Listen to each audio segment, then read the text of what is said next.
Welcome to Real English Podcast. We're so happy you're here.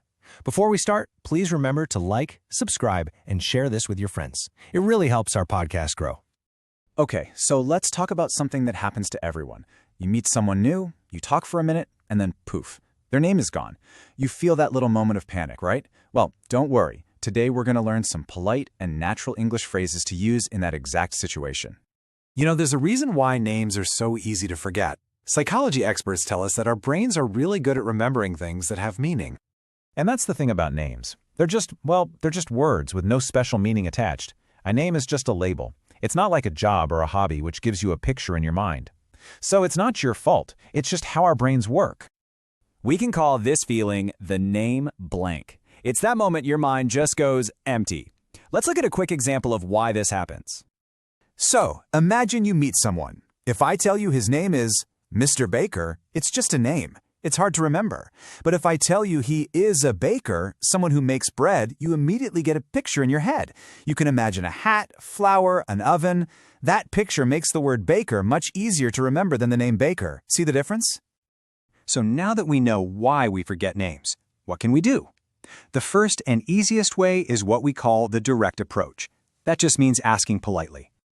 Honestly, most of the time, the simplest solution is the best one. People are usually very understanding. It's all about how you ask. Here are a few great, simple phrases you can use. You can say, "I'm so sorry, I forgot your name." Or, a little more formally, "Could you remind me of your name again?" A very natural one is, "Sorry, I'm blanking on your name for a second." Or my favorite, "Your name's slipping my mind." It sounds light and friendly. For example, if you see someone, you can say, A, "Hi, it's been a while." B, "Oh, I'm so sorry, I forgot your name." A, "No worries, I'm Lisa." Right, Lisa, great to see you again. It's that easy.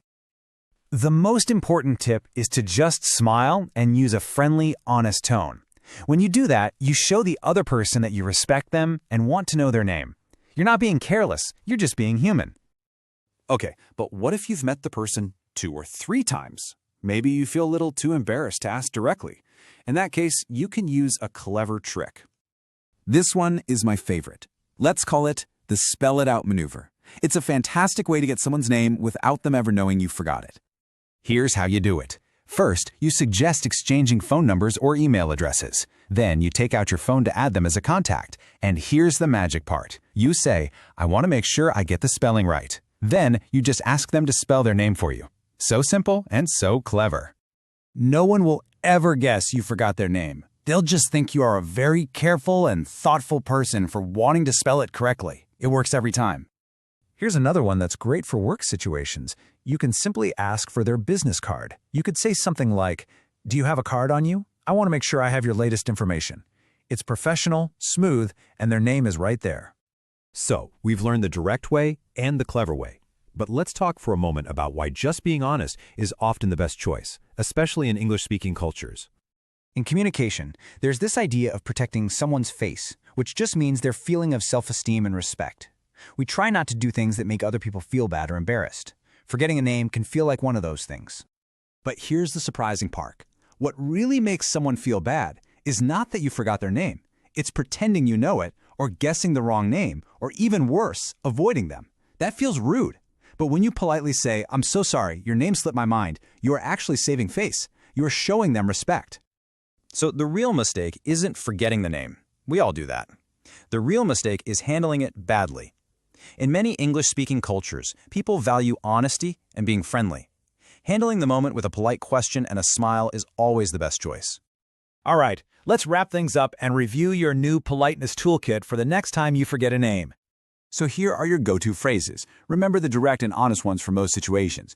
You can also use a friendly phrase like, "I'm terrible with names," because it makes the other person feel relaxed. And of course, you have your subtle trick when you need it. I really encourage you to practice saying these phrases out loud. Remember, the goal is not to have a perfect memory. The goal is to connect with other people in a kind and graceful way. And don't forget our names. We're Brendy and Annie. See you next time on Real English Podcast.